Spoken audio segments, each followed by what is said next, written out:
존경하는 성도 여러분, 안녕하십니까? 하나님께서 우리의 삶을 지켜주시고 돌봐주신 은혜를 생각할 때 다시 한번 감사를 드립니다. 이제 2026년 새해 두 번째 안식일이 가까워 오고 있습니다. 하나님께서 저와 여러분 모두를 축복하셔서 이 안식일을 통해서 우리의 영과 혼동음이 새로워지고 하나님을 위한 또 하나님을 향한 새로운 마음과 또 능력을 얻는 귀한 시간 되시기를 간절히 바라겠습니다. 안식일을 맞이하면서 저는 여호와를 버리고 왕을 구한 이유, 부제로 하나님이 왕이신데 왜 사람의 왕을 원했을까라는 제목을 가지고 말씀을 증거하기를 원합니다. 이스라엘 백성들은 정말 나라가 무너질 위기 속에서 왕을 구했을까요? 사무엘이 사는 날 동안 이스라엘은 비교적 평안했습니다. 성경은 그가 노년에 이르기까지 백성을 다스렸다고 증언하고 있습니다. 부주와 선지자는 여호수아 이후 사무엘이 통치만큼 지혜롭고 안정된 시대는 없었다고 말하고 있습니다. 그렇다면 왜 백성들은 나라가 가장 잘 돌아가던 그 시기에 굳이 왕을 요구했을까요? 왕을 요구한 시점은 사무엘 통치의 말기, 위기의 한복판이 아니라 번영의 한가운데서 일어난 요구였습니다. 그들은 외부의 침략을 이유로 들었지만 그보다 깊은 곳에는 하나님 없이도 살 수 있을 것이라는, 잘할 수 있을 것이라는 착각이 자리 잡고 있었습니다. 사무엘이 늙었고 그의 아들들이 문제를 일으킨 것이 과연 진짜 이유였을까요? 아니면 그들의 마음 가운데 다른 나라, 열방과 같이 되고자 하는 마음을 정당화하는 그런 명분이었을까요? 그들은 하나님의 통치 아래 있는 단순함과 답답함의 실정을 느끼고 눈에 보이는 권력과 안전을 원하기 시작했습니다. 이 질문은 과거 이스라엘의 역사만을 향한 것이 아니라 평안과 안정 속에 살아가는 오늘 우리 신앙을 정면으로 비추는 질문이 될 수 있습니다. 사무엘서 8장 7절에서 하나님은 이렇게 말씀하십니다. 그들이 너를 버림이 아니요 나를 버려 자기들의 왕이 되지 못하게 함이니라.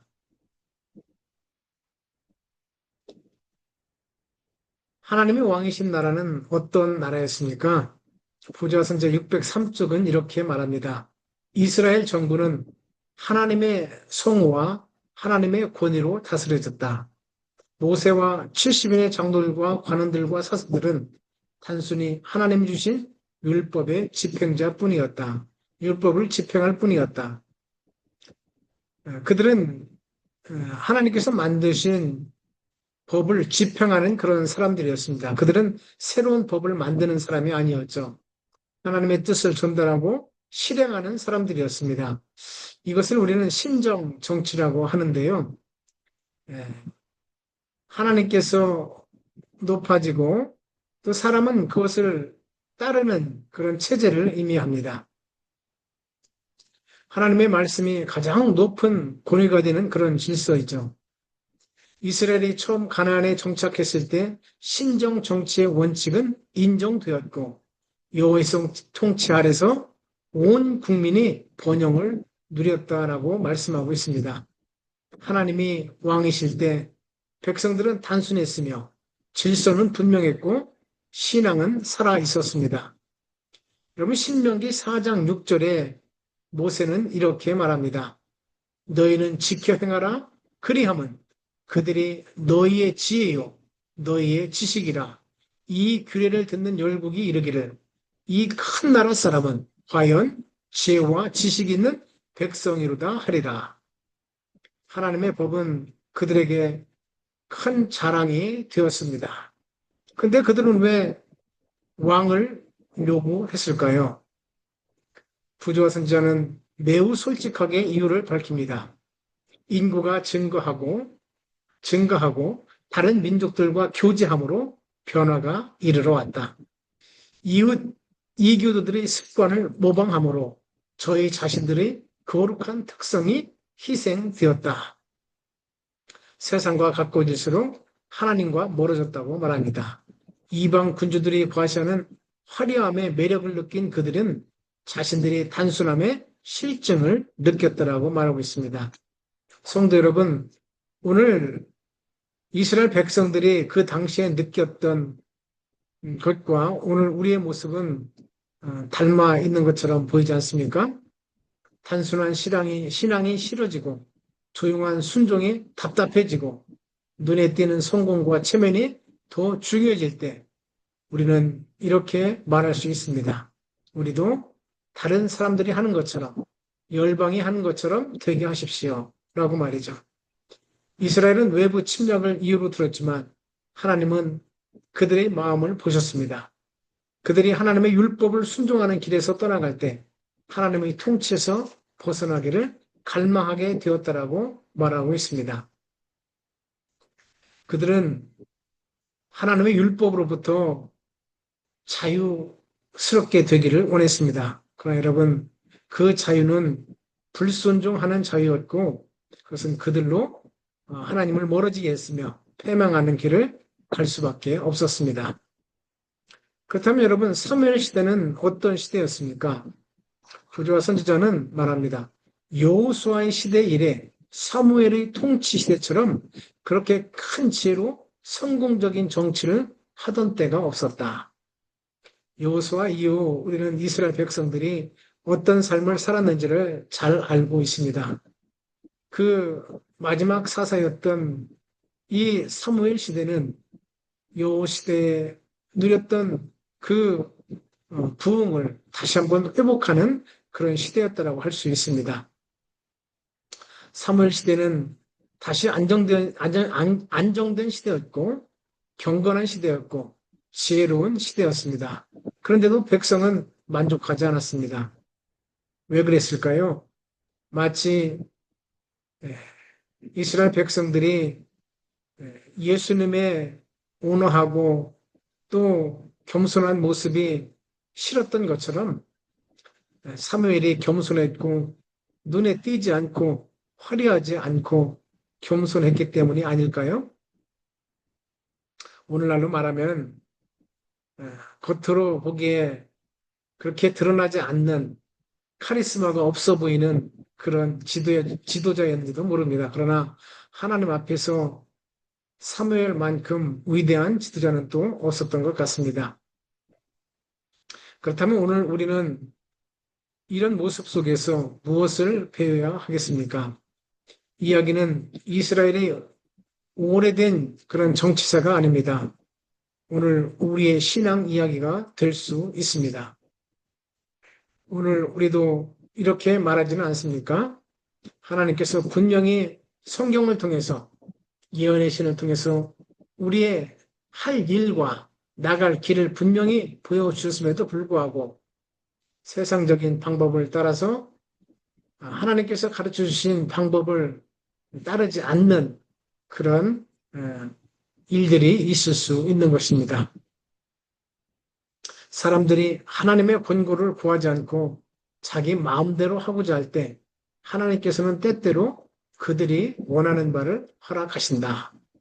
그러나 여러분, 하나님께서 원하시지 않는 길을 하나님께서 허락하시는 것은 이것은 축복의 길이 아니고 이것은 어둠의 길이고 또 절망의 길이고 또 많은 문제점이 드러나는 그런 길임을 저와 여러분이 다시 한번 기억할 수 있으면 참 좋겠습니다. 하나님께서 허락하시는 허락이 언제나 축복이 되는 것은 아닙니다. 때때로 그것은 징계가 될 수 있는 것이죠.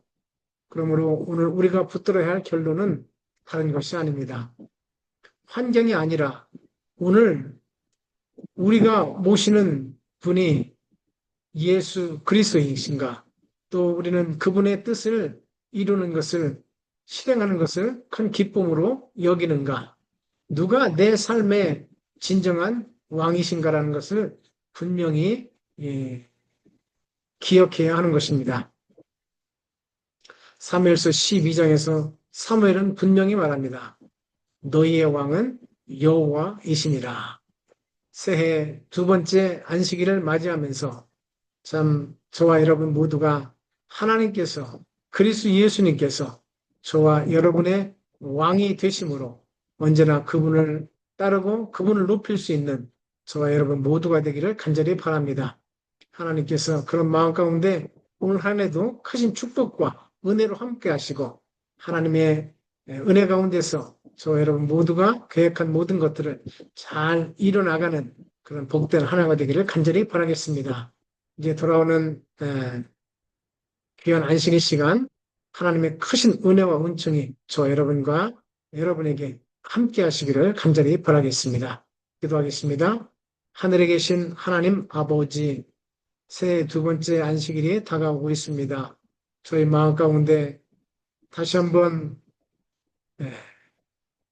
우리 주님을 온전한 왕으로 모시고 섬길 수 있는 귀한 마음을 주셔서 감사를 드립니다. 하나님, 때때로 우리가 부족하고 연약해서 세상적인 방향으로 나아갈 때 저희들을 바로잡아 주시고 오직 말씀으로 또 오직 성령으로 또 오직 은혜로 살아갈 수 있는 귀한 믿음을 갖도록 인도하여 주시옵소서. 새 두 번째 안식일이 다가오고 있습니다. 하나님, 저희 모두를 축복하셔서 정말 이 한 해가 나의 믿음이 더욱더 강화되고 우리 가족의 믿음이 더욱더 연합되고 또 행복한 방향으로 또 이 교회가 더욱더 은혜 가운데 맡겨진 모든 일들을 잘 협력해서 이루어 나갈 수 있는 아름다운 한 해가 되도록 우리 모두를 축복해 주시옵소서. 복된 안식일 사랑하는 성도들 마음 가운데 크신 은총으로 함께 하셔서 새 힘과 능력과 은혜를 받는 안식일 되도록 우리 모두를 축복해 주시옵소서. 우리 사랑하는 장로님, 집사님들, 흩어져 있는 모든 작은 가족들 은혜 가운데서 지켜주시고 행복한 안식을 맞이할 수 있도록 축복해 주셨기를 바라오며 그리스도이신 예수님의 이름으로 간절히 기도했습니다. 아멘. 사랑하는 성도 여러분, 새해 두 번째 안식일 주님 전에서 기쁨과 즐거움으로 뵙기를 간절히 바랍니다. 이번 안식일에는 우리 김철규 장로님께서 양양교회 성도님들과 함께 오신다고 하셨네요. 모두 기쁨과 즐거움으로 만나기를 간절히 바랍니다. 감사합니다. 행복한 안식일 되세요.